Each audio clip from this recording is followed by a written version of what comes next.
मैं आपके कानून को चैलेंज करता हूँ, मैं आपकी कानून साजी को चैलेंज करता हूँ, मैं आपकी जहनीत को चैलेंज करता हूँ.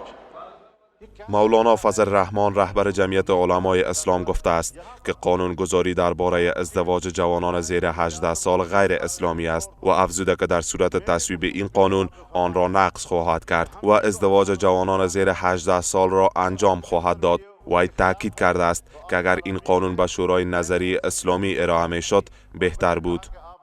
मैं ऐलान करता हूँ कि मैं सरेआम इसकी खिलाफ वर्जी करूँगा और 15 साल और 16 साल और 12 साल और 10 साल के जवानों की शादियाँ कराऊँगा और उनमें खुद बैठूँगा. आप बताएंगे कि फिर आप किस तरह मेरा मुकाबला करते हैं. मैं आपके कानून को चैलेंज करता हूँ, मैं आपकी कानून साजी को चैलेंज करता हूँ, मैं आपकी जहनीत को चैलेंज करता हूँ. من این قانون را نقض می کنم. ازدواج جوانان زیر 18 سال را انجام خواهم داد و اعتراض شدید خود را در پارلمان ثبت می کنم. ما اجازه نخواهیم داد چنین قانونی در این کشور عملی شود. اسرائیل کو تحفظ فراهم کر رہے ہیں. در مورد هیئت صلح غزه نیز وی اظهار داشت اگر تغییرات در مفاد این هیئت اعمال شده بود پس چرا به آنجا رفته بودند. وی افزود که دونالد ترامپ نیروهای تجاوزکار اسرائیل را تقویت می کند و حماس را تهدید می کند و امریکا، افغانستان، عراق و لیبیا را ویران کرده است. اگر اسرائیل پس از حمله به ایران موفق شود تا مرز تفتان خواهد رسید.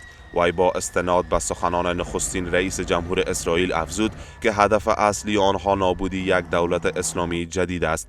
وی تاکید کرد که نیت آنها کاملا روشن است. ट्रंप के दबाव में इसराइल को तहफ़्फ़ुज़ फराहम कर रहे हैं और ख़ित्ते पर और फ़लस्तीन पर अरब दुनिया पर इसराइल की गिरफ्त को मजबूत बनाने के लिए ये सब कुछ हो रहा है. چنین افراد به فرم‌های بین المللی می روند که از ابتدا با تهدید همراه است و سوال ایجاد می شود که اگر اسرائیل عضو سازمان ملل است پس چرا در گذرنامه پاکستانی ها رفتن به اسرائیل ممنوع است؟ ما خواهان صلح هستیم اما اصول هم وجود دارد. مولانا فضل الرحمن اضافه کرد که در همه جا پیشرفت اقتصادی جریان دارد اما تنها پاکستان در حال فروپاشی است و نه نخست وزیر نه پارلمان و نه کابینه را در جریان امور قرار داده است.